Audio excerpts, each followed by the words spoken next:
people along the way and gaining new insights into the world at large. So join us on another adventure of... You're a granny, so I should be sneaking you. That's true. Granny's on safari. This is my cookie. Tonight at 10. It only takes a moment to discover the beauty around you.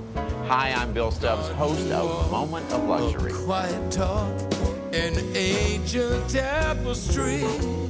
Just look, you'll find your treasure and joy beyond all measure.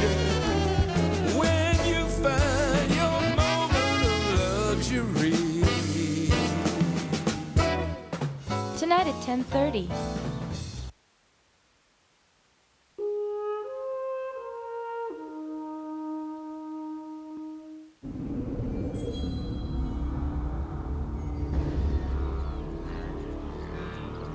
On the open grassland plains, the forces of nature collide.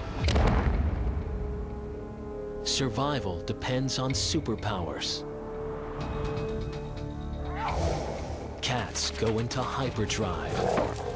Grazers become battering hulks. Squirrels take on snakes like street fighters.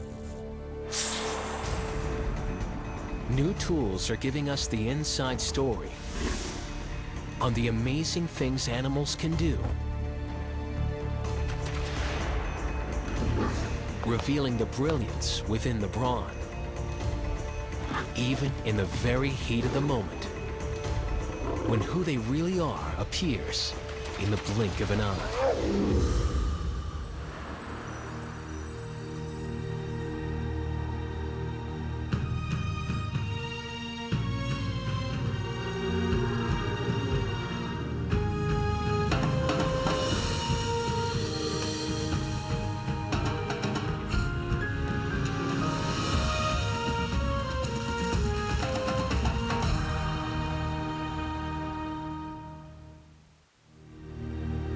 Nature is made possible in part by Canon, proud sponsor for 20 years. Additional funding for nature is provided by the Lillian Goldman Charitable Trust and by contributions to your PBS station from viewers like you. Thank you.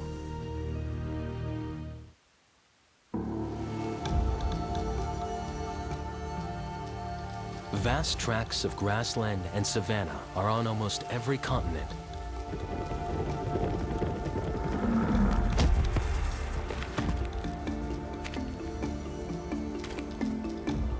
Ranging across this open, horizontal world are the planet's largest concentrations of herd animals. They run on hooves, eat grass, and move in enormous groups.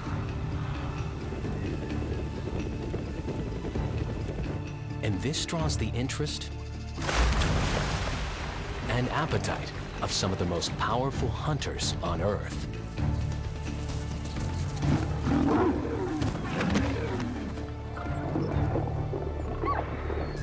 Herds and hunters.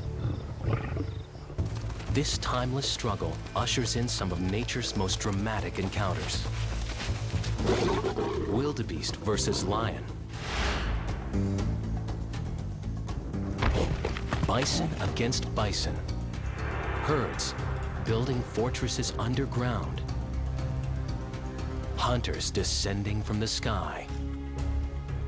And the ultimate moment between the savanna's fastest competitors. These are moments of wonder. Just seeing them is a miracle. Capturing them on film, often impossible. Too fast to keep up with cheetah. Too sudden to track raptors. Lions lost in the savanna's omnipresent grass.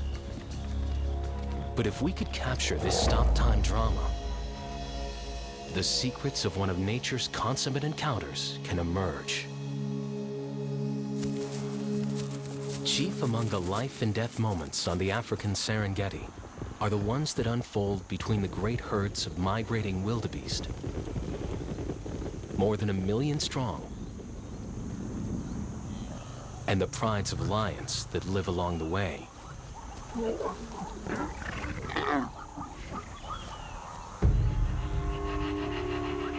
With few places to hide in an open landscape and constant threat of attack by masters of stealth, cunning, and speed, traveling by herd boosts the odds of survival.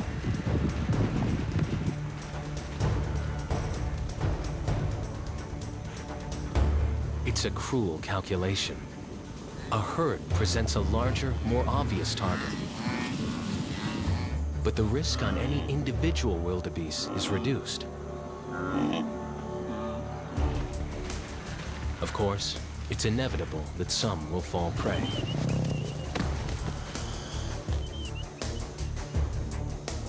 Wildebeest. Lion. The contest seems mismatched. Yet with so many variables, the outcome is never certain. It all comes down to a game of inches. Actually, about 50 yards. The critical distance where a wildebeest's speed often gets the better of the big cat's enormous powers of acceleration.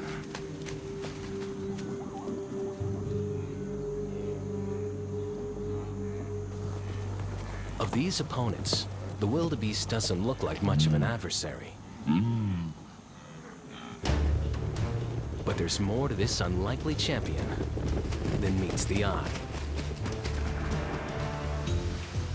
Body mass is concentrated high and forward, ideal for cantering hundreds of miles. And those spindly legs? Lower legs are lightweight. Upper legs, packed with muscle tucked close to the body, are capable of bursts of speed as fast as 40 miles per hour. Down in the hooves, a scent gland helps one wildebeest follow the next, despite dust or dark of night. This is a body built to be on the move, because every day is a race for life. Relying on eyesight many times more acute than a human's, a lion surveys the herd. But the wildebeest are on the lookout as well.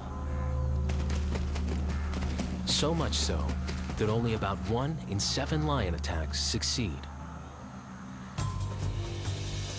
At signs of danger, the herd will bolt. Or sometimes they'll bunch together, keeping calves hidden. Even confronting a solitary lion head-on.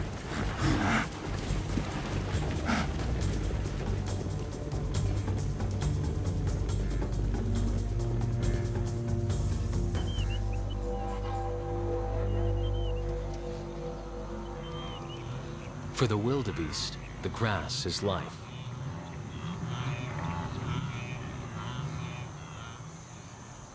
But it's also cover for the enemy.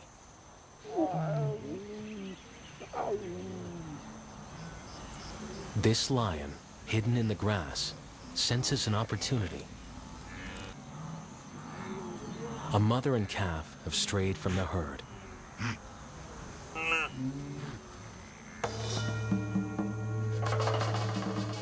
When she goes, a lion's acceleration can cover 50 feet in less than 2 seconds.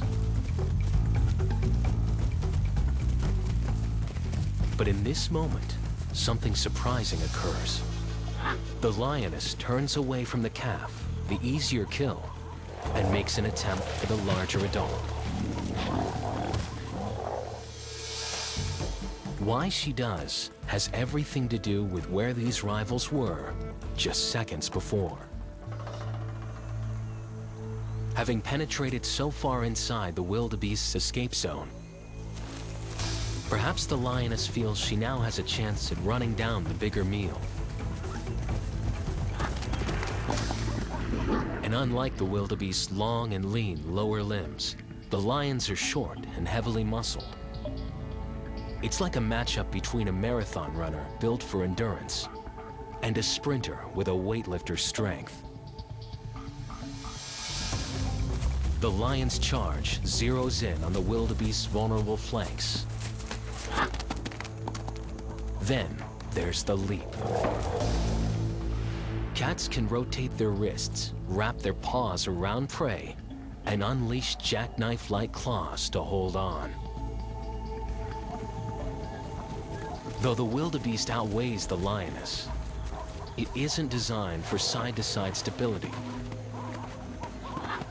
A lion's powerful shoulders and momentum can knock it over.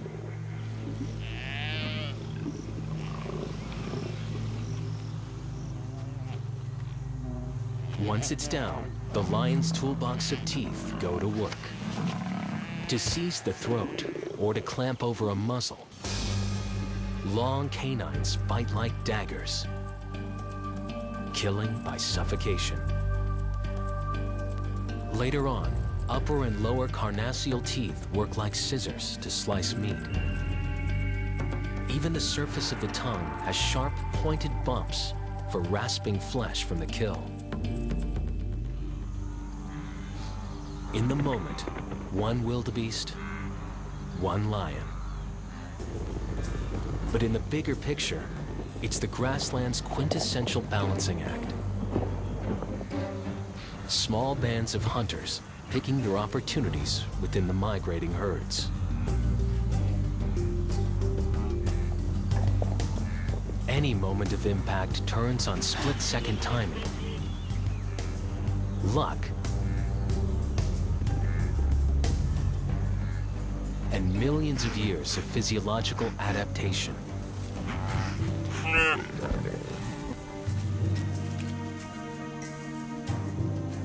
It's hard to imagine another animal with superpowers like the king of beasts. Speed, strength, jaws and claws. But there's one that has all these, and it can fly.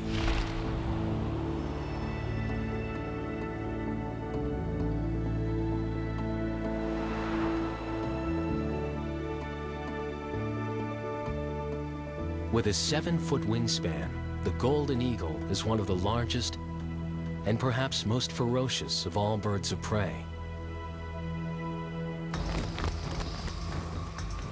They're called raptors because their most distinctive feature is seizing and killing prey with their talon-tipped feet.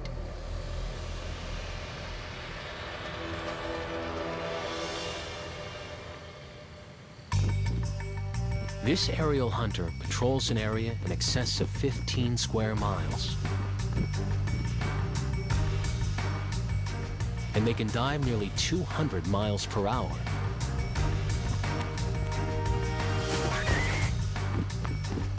They could take prey as large as deer. But the golden eagle subsists primarily on hare, ground squirrels, and in the prairie lands, jackrabbit.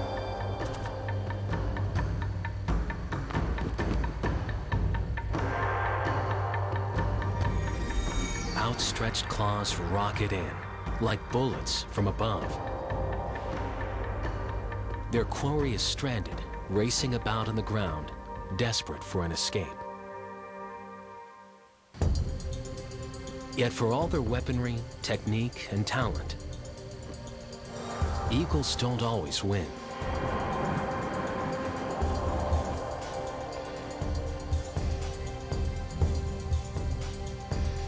Even so outgunned, a rabbit can survive an eagle's airborne assault.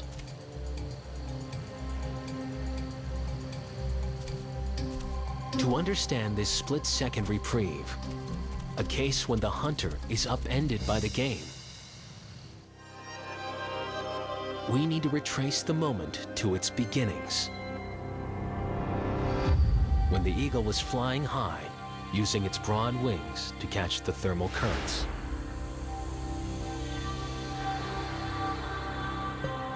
An eagle's wing bones are actually hollow, keeping them light. Most of the bird's weight and power are in the flight muscles in the chest. And deep within, a tiny wishbone absorbs the strain of its powerful flapping wings. These wings are ideal for soaring. But compared to the high-speed wings of other raptors, like falcons, an eagle's broad wings have a harder time making extremely tight turns. Something jackrabbits do exceedingly well. But these birds can see a rabbit twitch from hundreds of feet away. They're famous for their eagle eyes, orbs larger than their brains,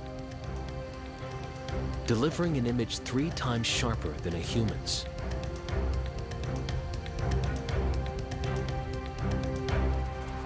Once a target is spotted, the hunter starts its dive.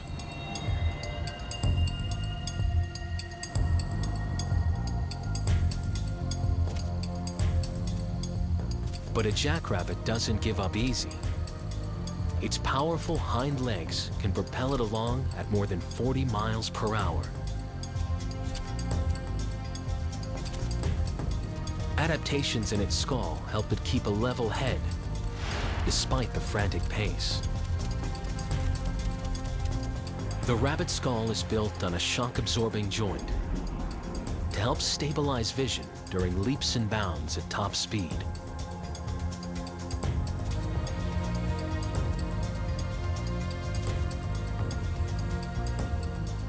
The wingtips of the eagle look ragged, but they're actually separate feathers, like splayed fingers.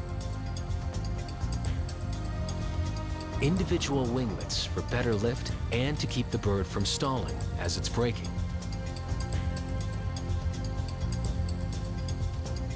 No airplane can do all this. And yet, something has gone wrong. For the eagle, that is. The rabbit stops abruptly.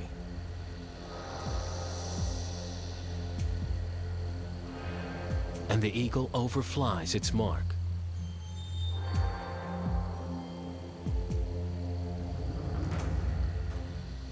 Like a fish out of water, an eagle forced to walk has lost its chance to snare this prey.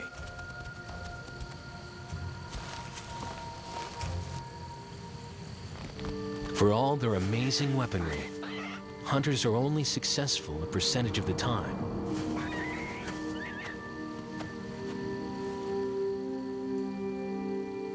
For every tooth, venom, and claw in a predator's arsenal, prey animals have defensive weapons of their own. But what happens when an animal's worst enemy is one of its own kind? Late summer in America's prairie lands. Days are growing shorter. Mating season among the bison is approaching. A time when males in the herd turn on each other.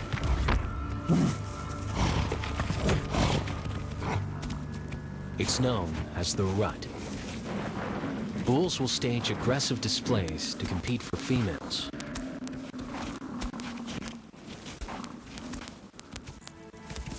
But then, it escalates. Dominant bulls will face a succession of challengers, each bent on supplanting his access to bison cows.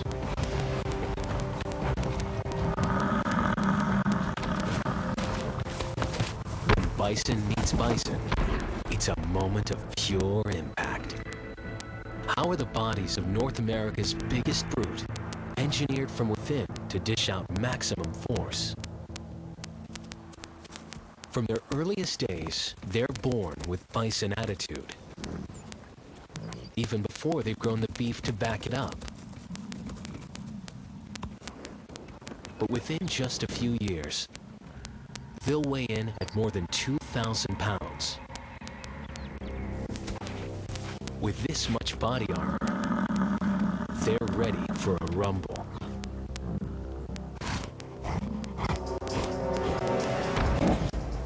And when the moment of impact comes, everything hinges on the extraordinary construction inside. A massive shoulder girdle of bone is built to maximize forward momentum. Enormous vertebrae fortify the trademark hump. A helmet of hair and hide, several inches thick, covers a rock-hard skull. This is some of the densest protective padding in nature. And topping it off, hard-wearing horns up to a foot long and deadly sharp. As the battle rages, androgen hormones are coursing through these bulls at double the levels, reducing their sensitivity to pain. One of the challengers is backing off and finally gives up.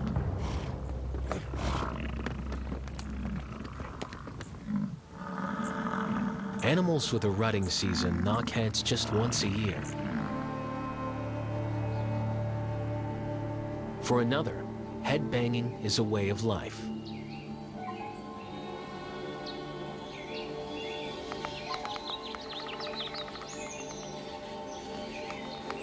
It's one of the most familiar sounds. A creature finding a way to amplify its presence way beyond its size. But how on earth does this bird's brain withstand the punishment? Up to 20 times each second, face first. And every time woodpecker meets wood, the force is 20 times a boxer's knockout punch.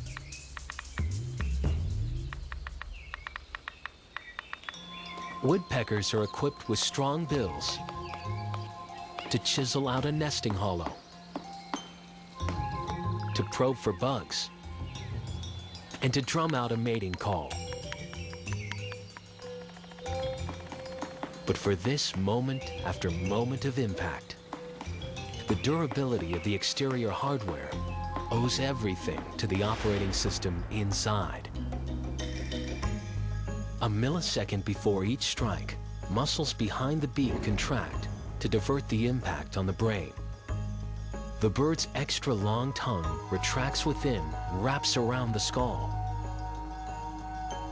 In some species, an inner eyelid closes to protect the eyeball from flying splinters. The biomechanics that allow these hard-hitting birds to safely drill and drum are remarkably complex.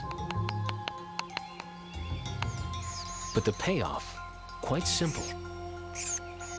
Excavating a hole to build a nest keeps the offspring safe.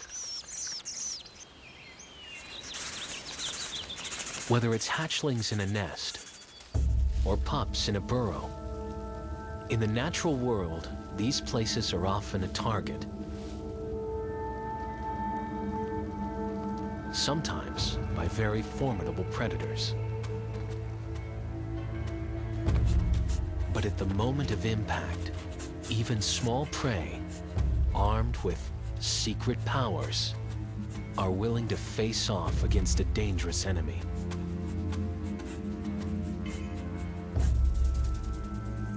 Just a flick of the tail and the sound of the rattle are usually enough to provoke fear among most of us. The moment is primal. An encounter with one of nature's most efficient and specialized predators, rattlesnakes. Forked tongue, highly venomous, deadly. In the heat of the late afternoon, a rattler is on the move and hungry. In these Northern California grasslands, ground squirrel is one of the preferred prey. You wouldn't think that this would be much of a contest at all. Think again. It may look foolhardy,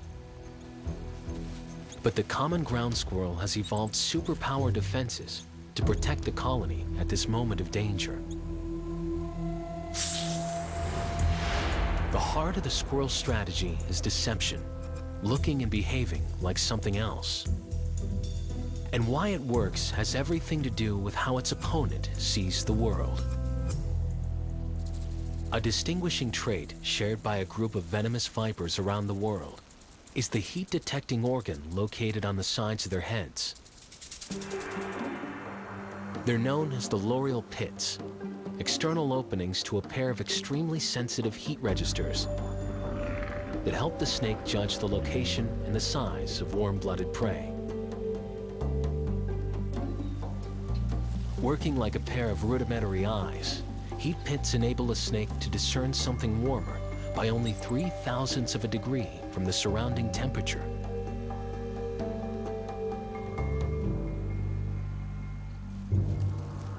But somehow, the squirrels have learned all this. Or at least enough to know how to use the rattler's own heat detection against it. Faced with a rattlesnake, a squirrel begins frantically flicking its tail. This isn't panic. It's actually flooding the tail with blood, making it nearly as hot as the rest of its body to increase the size of its own heat profile.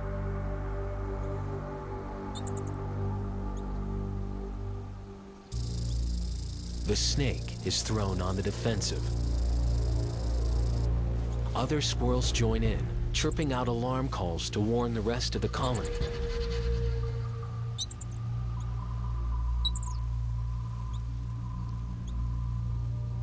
Adult squirrels can risk being quite bold.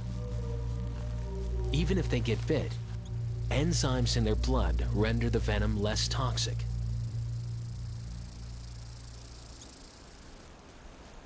The real danger is to the squirrel pups, still vulnerable to the rattler's venom. And the rattlers seem to know this, as they search the colony for entrances to burrows. The rattler is like a heat-seeking missile headed straight for the den.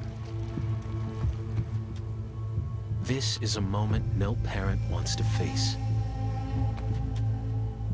But it's the moment of truth. The mother squirrel goes into action to repel the invader.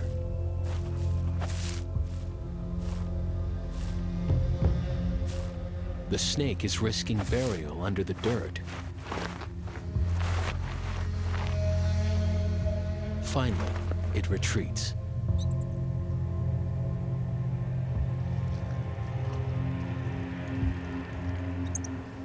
In the long, drawn-out battle between predator and prey, offensive weapons often give rise to countermeasures. Rattlesnake and squirrel are in the midst of an evolutionary arms race, millions of years in the making. Yet every time these two come face to face, it comes down to survival.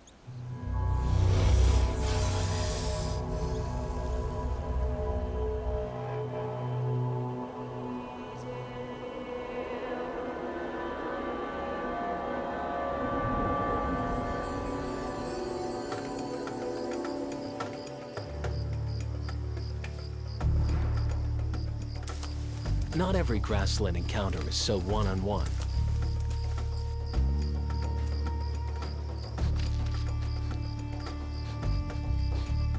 Every so often, a herd stands together against a threat.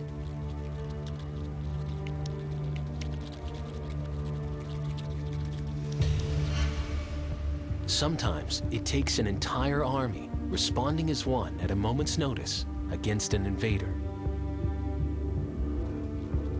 With termites, the idea of a herd goes to a new level, forming super colonies capable of supersized fortresses, like castles that can rise over 20 feet in height. The termite mound creates a safe zone in the midst of the open grasslands. A humid microclimate sheltered from the drying effects of the African sun. Key to the health of the nest is engineering that captures wind to circulate air through the mound.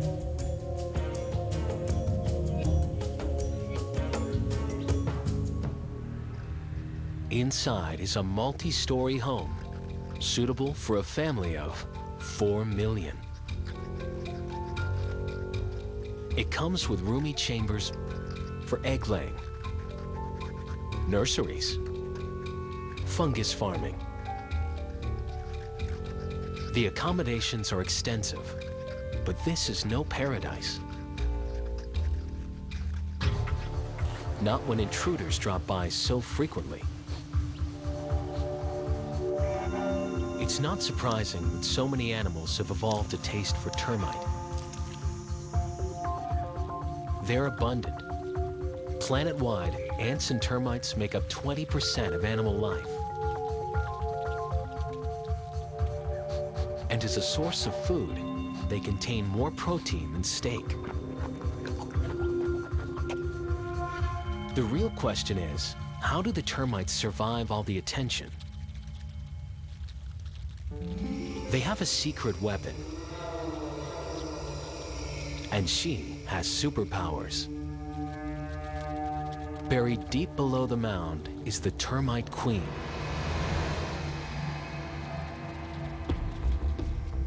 With her enormous pulsating body, she's laying an egg every 3 seconds. 30,000 in a day.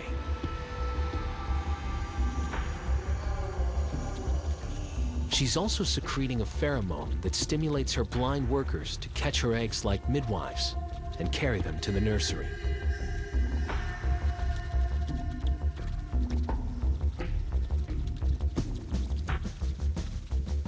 Protecting the queen is the job of soldier termites.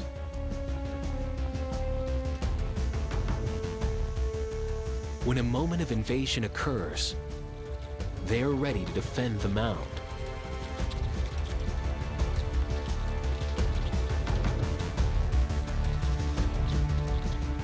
And their enemies range from ants to ant-eating predators. It looks like a strange pine cone come to life. The scaly pangolin is rarely seen, emerging only at night and with a powerful appetite for termite. Hunting by smell, it's found a termite mound and digs in.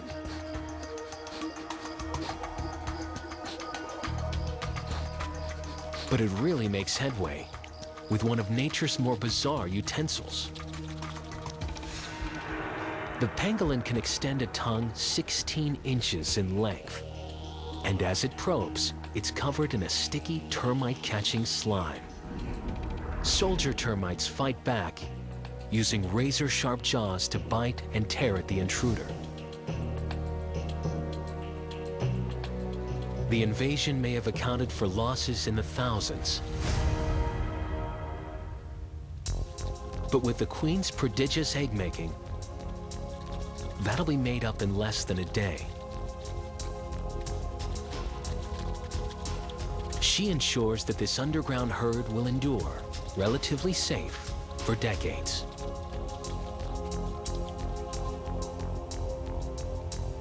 Far different are conditions for prey animals on the open savanna.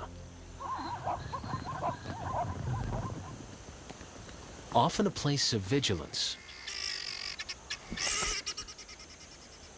where constant attention in a heartbeat turns to adrenaline.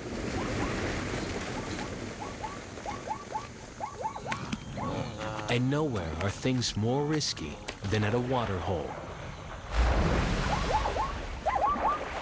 While these hazards have become iconic,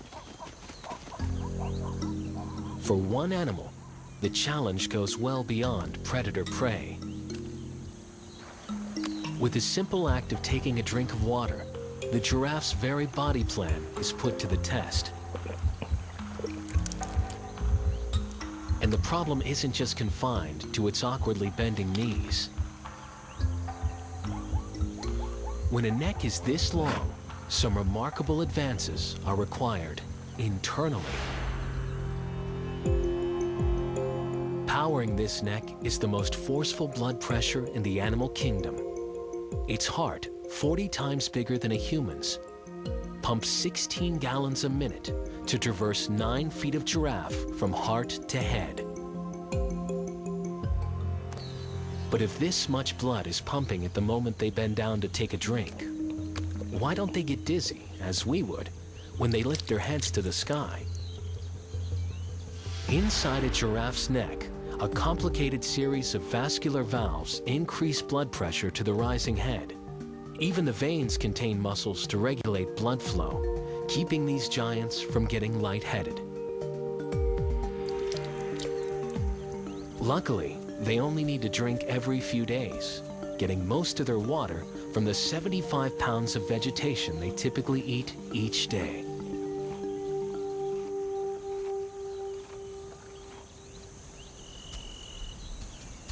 And of course, no other animal is so well suited for taking advantage of the savanna's trees.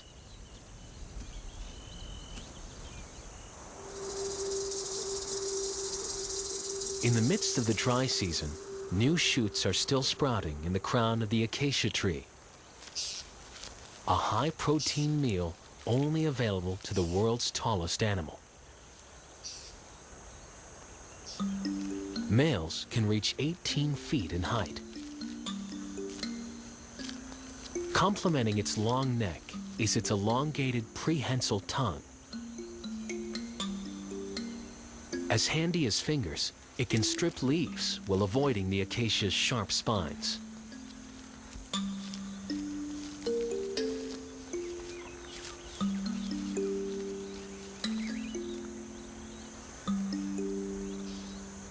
For all the well-known advantages of this animal's size, a hidden cost is the impact on the youngest members of the species. Nurtured for nearly 15 months in the protected environment within its mother, this giraffe is about to enter the world. It's already 150 pounds and 6 feet tall. This giraffe mother is ready to give birth, something they accomplish standing up.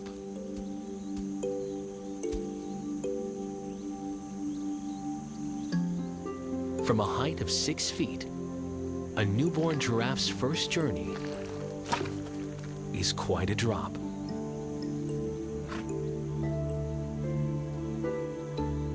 The newborn calf can barely control its long limbs, let alone stand.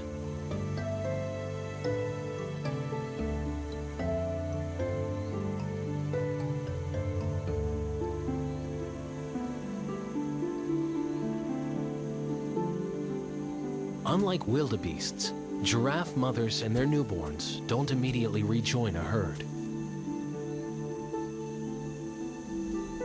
In such a feeble state, it's extremely vulnerable. So the mother rarely strays too far.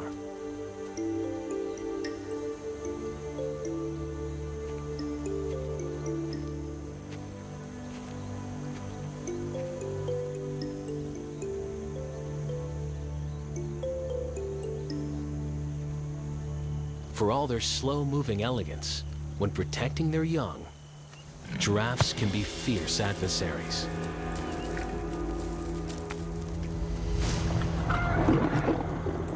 Here, 3 lions have stolen a baby giraffe. The mother is trying to beat them back. A giraffe's front legs are longer than the back ones, and they are surprisingly robust, capable of delivering a lethal blow.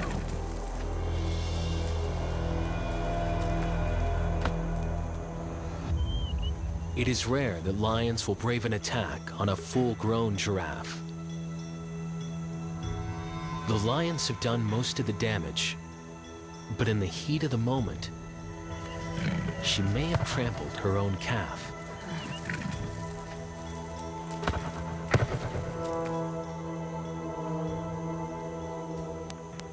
Realizing the baby is dead, she reluctantly yields this battleground for the lions to scavenge.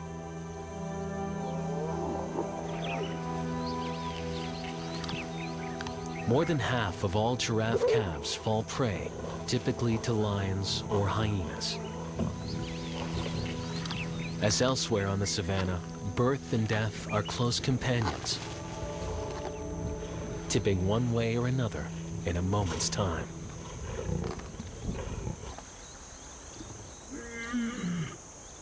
Every animal on the planet grows into its body.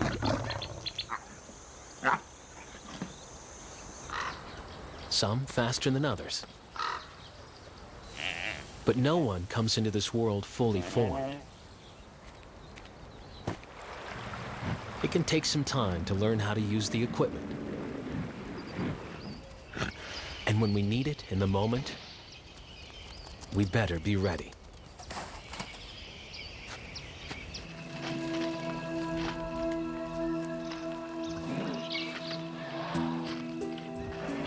Imagine what it's like growing into one of the biggest bodies on Earth.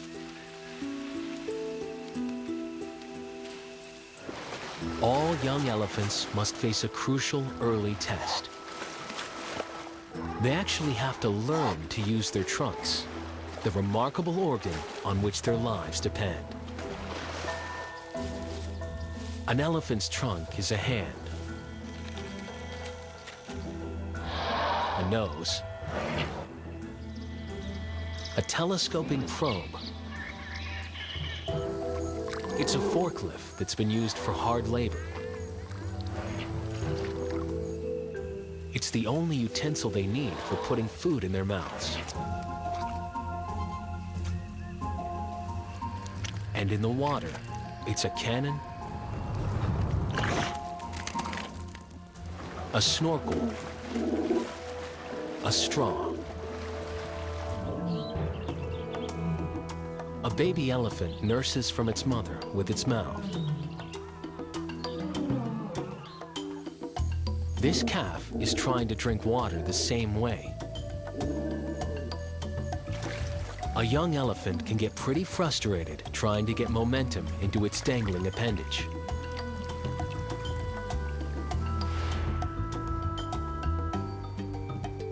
Like human tongues and octopus arms, a trunk is a pressurized system with thousands of muscles along the length and radiating around the nostrils, enabling such fine coordination that the tip can pick up a coin.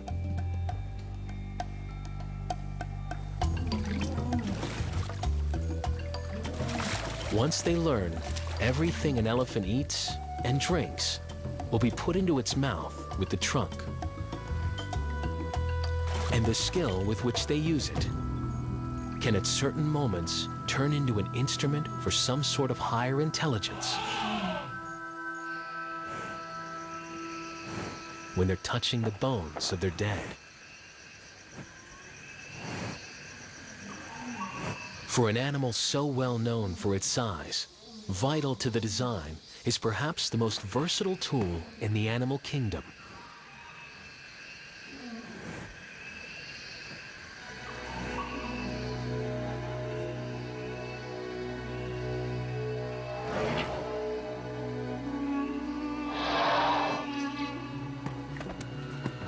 One by one, we've seen the quintessential encounters of the grasslands.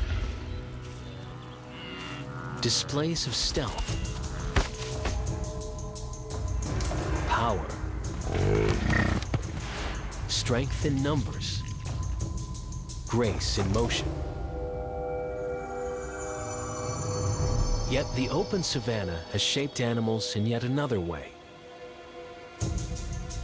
Bone, tendon, muscle, and nerves have all been honed in the service of speed.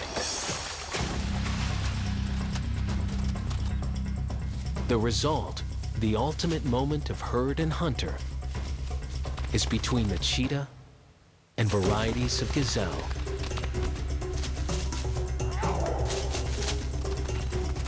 How these biomechanical missiles compete seems to push the very envelope of what an animal body can do. When these two ancient adversaries face off, success or failure often comes down to which one is in top form and a bit of luck. First, the cheetah. At a dead run, they may be able to sprint nearly 70 miles per hour, the fastest mammal on Earth. This is a cat with a greyhound chassis, light-boned and swayback, long legs for drive, long tail for balance, short aerodynamic head. Their acceleration is so quick, shifting to maximum speed in seconds. Only high-speed photography can catch the details.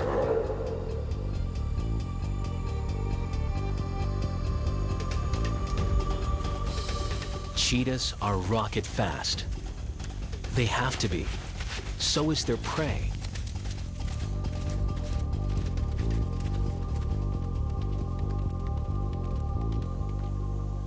Gazelle. The short grass plains in which these antelope range make their herds quite visible.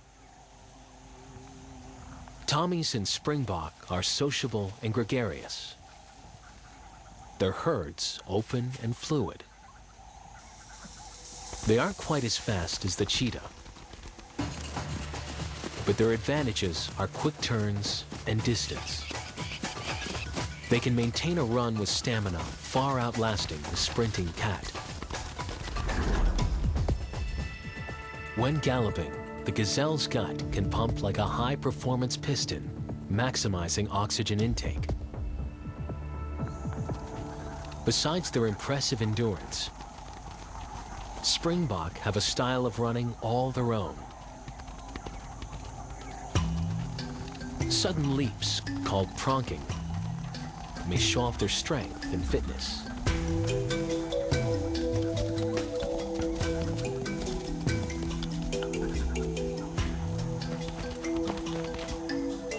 But survival depends on vigilance. Knowing where the hunters are and getting away in time.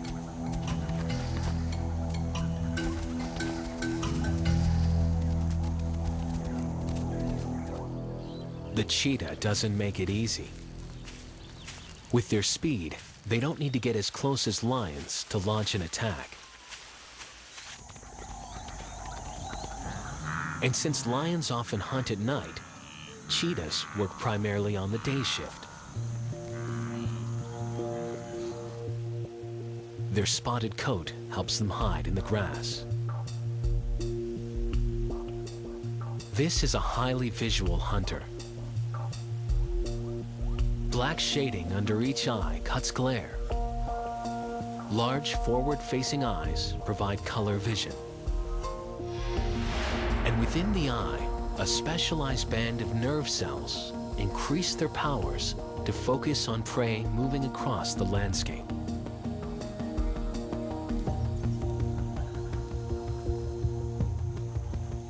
Unlike lions that often target old or sick individuals, cheetah go after healthy gazelles, usually ones that have moved away from the herd. the cheetah starts running. But how does it build up so much speed? The cheetah's hip and shoulder girdle can swivel on a flexible and elongated spine that coils and uncoils with every bound. In super slow motion, we can see that the cheetah goes airborne, covering more than 20 feet in a single stride.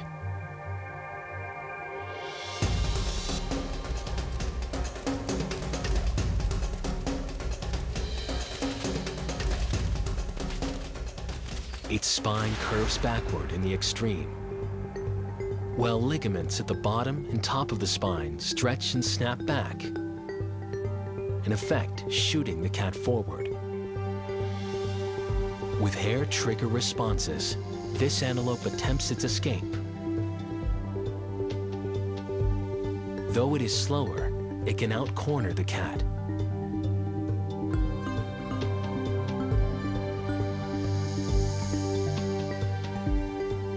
But the cheetah's long tail acts as a rudder, helping it handle the tight turns.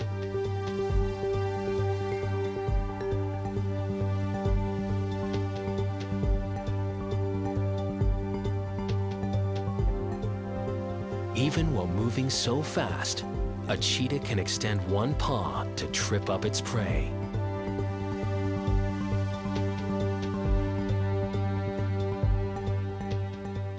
And when it knocks it down, it lunges for the throat with its short jaw and small blunt canines, grasping the windpipe and dispatching it by suffocation.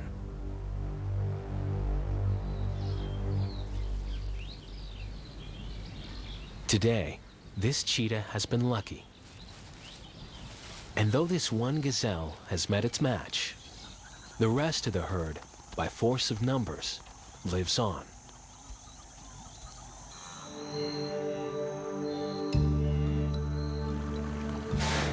Despite its reputation, not everything on the savannah is always so tooth and claw.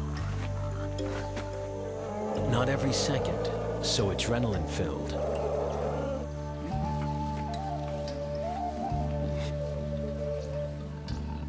Most of the day passes unexceptionally. But every now and then, there's a moment. Often the split second between life and death. When creatures are tested to their core, survival is never secure. As conditions change, nature finds new ways to adapt the equipment. Now, we're beginning to keep up with it, going inside the moment with these creatures to finally see the genius within.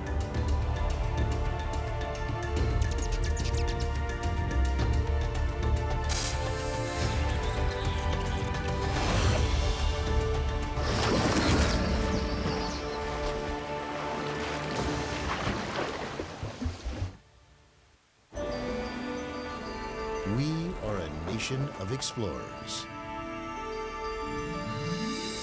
We seek new ways of living, of thinking, and of expressing ourselves. We take risks, we learn from experience, and we keep moving forward.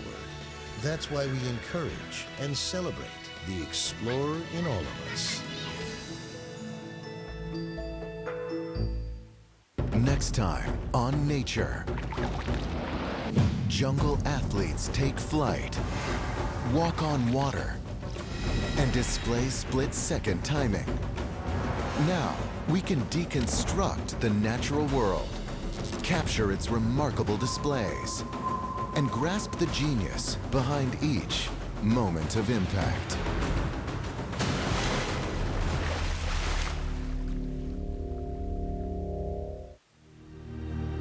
Nature is made possible in part by Canon, proud sponsor for 20 years. Additional funding for Nature is provided by the Lillian Goldman Charitable Trust and by contributions to your PBS station from viewers like you. Thank you. This nature program is available on DVD for $19.99 plus shipping. To order, call 1-800-336-1917.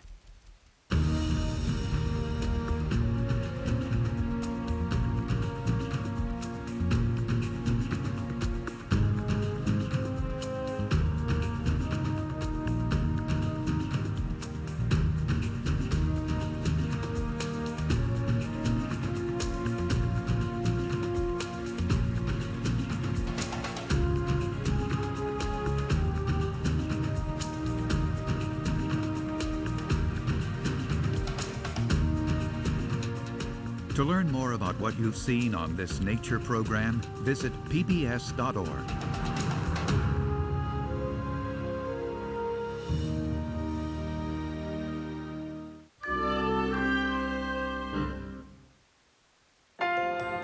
Be more. PBS.